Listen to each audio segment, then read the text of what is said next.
Hello everyone, this is Jared Smith with Progress Texarkana. With the vote only a few days away, I'd like to go ahead and outline a few of the issues surrounding the Vote No campaign and talk about how they've used both misinformation and even outright lies to perpetuate their position and also fuel their campaign.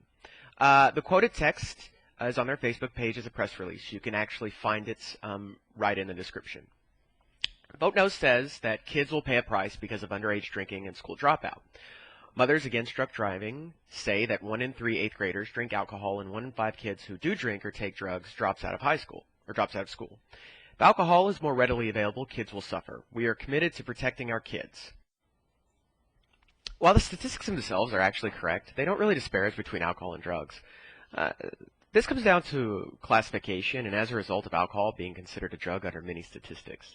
However, in a study conducted by the U.S. Department of Health and Human Services, it was found that school dropouts were less likely to have used alcohol during the past month than non-dropouts, but rates of illicit drug use were similar among the two groups.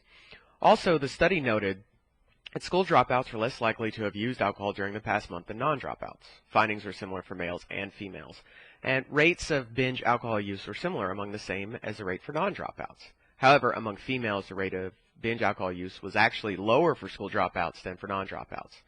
Once again, this proves that there is no definitive evidence that alcohol causes teenagers to drop out at a higher rate because of availability or consumption, and actually shows that the rate of consumption isn't much different between dropouts and non-dropouts.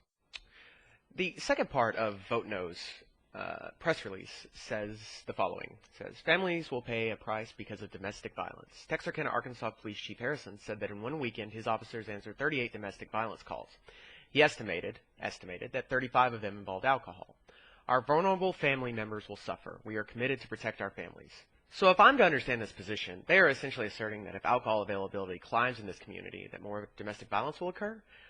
Domestic violence is a very well-documented, well-studied social behavior that has a multitude of causes, and it's intellectually irresponsible for the Vote No campaign to assert that alcohol is the sole reason for it. I don't think there's any misunderstanding that alcohol lowers inhibitions and restricts judgment, but if people are concerned with their own families, and perhaps they should utilize a strict no alcohol policy in their homes and not try to force their morality on the rest of the community.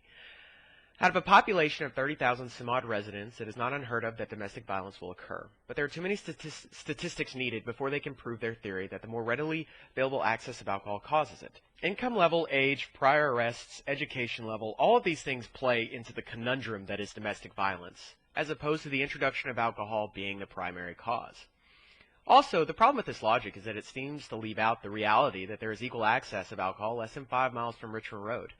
Yet I do not see them campaigning to prevent the alcohol sales there from lessening or being prevented altogether, since it's very well known in this community that if you want to drink, you have to go to state line.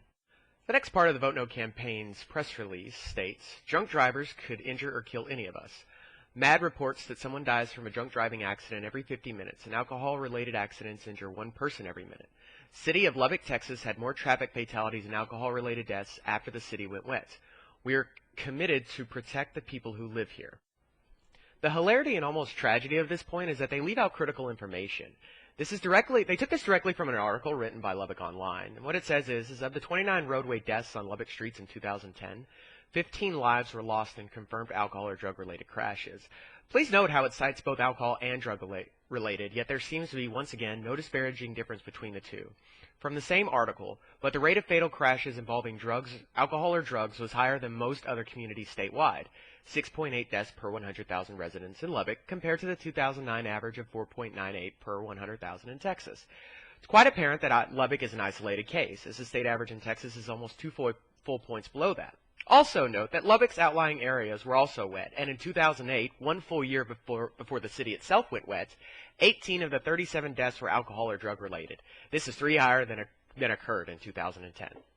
The next point of contention for the Vote No campaign is this. Neighborhoods will deteriorate. Chief Harrison said stores that sell alcohol draw alcoholics and vagrants who alarm customers, aggressively panhandle, and occasionally steal. A recent letter to the editor bemoaned the drop in Arkansas property values near stores that sell alcohol. We all see the litter problem. We are committed to protect our neighborhoods. If this is the case, then why are there currently lower income neighborhoods on both sides of Texarkana? Why are there low property values, homeless people live and operate with no liquor stores in sight? I mean, one would think that this logic dictates some sort of evidence, but it doesn't. In fact, this is part of the problem with the Vote No campaign. Truth doesn't appear to be on their side at all.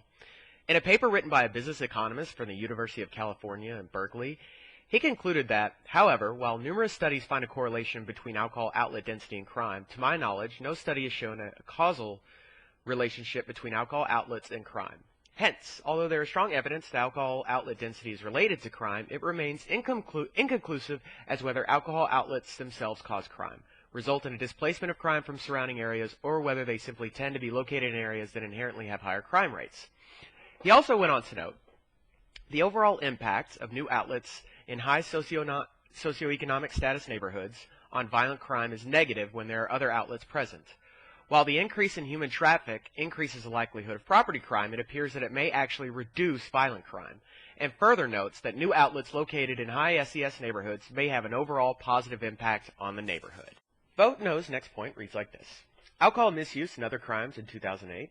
Pew Center on the States reported that the incidence of other alcohol-involved crimes, including domestic violence, underage drinking, and assault, has reached staggering proportions.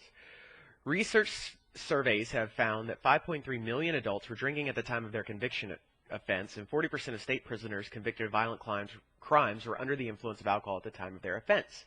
The more violent the crime, the greater the likelihood that alcohol was involved.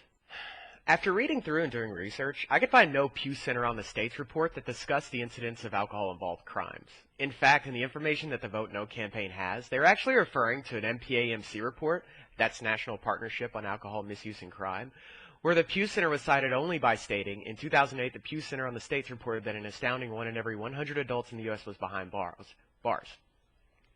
Not only did they get their own information wrong, but they also didn't even bother reading the study and use a small sample of offenders as their control group. The actual report doesn't even lament against the use of alcohol, but rather the misuse of it. More importantly, the Vote No campaign is once again trying to assert correlation without causality. Is it alcohol that causes people to commit crimes, or are people who are more likely to commit crimes more likely to drink alcohol? Statistically speaking, the highest number of jailed persons currently in our system are there for drug possession or other related offenses, not including violent crimes because of drugs.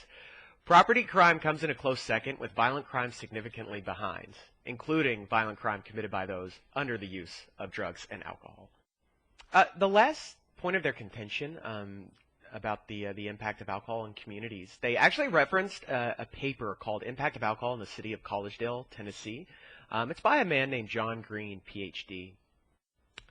I actually searched the internet far and wide, and I cannot locate the article that was written about the impact of alcohol in the city of Collegedale. It appears that the website the Vote No campaign has linked to is taken down.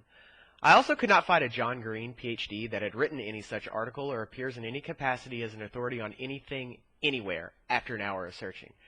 However, we can look at the crime rates of Collegedale, Tennessee. In the year 2009, there were no murders. There was 1 rape, 12 robberies, 3 assaults, 27 burglaries, 128 thefts, 4 auto thefts, and no arsons. 2009 was also the year that the county voted to allow the sale of glass beer. Based on my research, as of January 18, 2011, they are considering a motion to allow the sale of liquor, as beer was the only thing that was passed. The hilarity here is that the Vote No campaign wants you to believe, by lying no less, that the following is true. That between September 2009, when the county actually went wet, and now, murder rates have gone up 122%, rapes have gone up 96%, 326 more robberies have occurred, 127% more aggravated assaults, 61% more burglaries, 29% more thefts, 86 more motor vehicle thefts, and 205% more arsons. As per, they have no proof to back up these claims. There is no published paper, no article in any magazine or criminology journal, nothing in any psychology journal.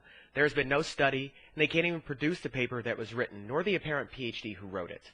Between 2001 and 2009, crime rates in Collegedale reduced by almost 50%, with a brief spike in 2003 and 2006, and in 2009 recorded the lowest crime rate in 10 years.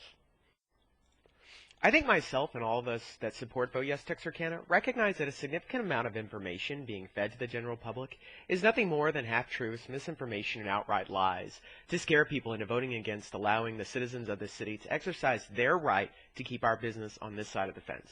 Please, I implore you, vote yes for beer and wine sales in Texarkana, Texas on May 14th.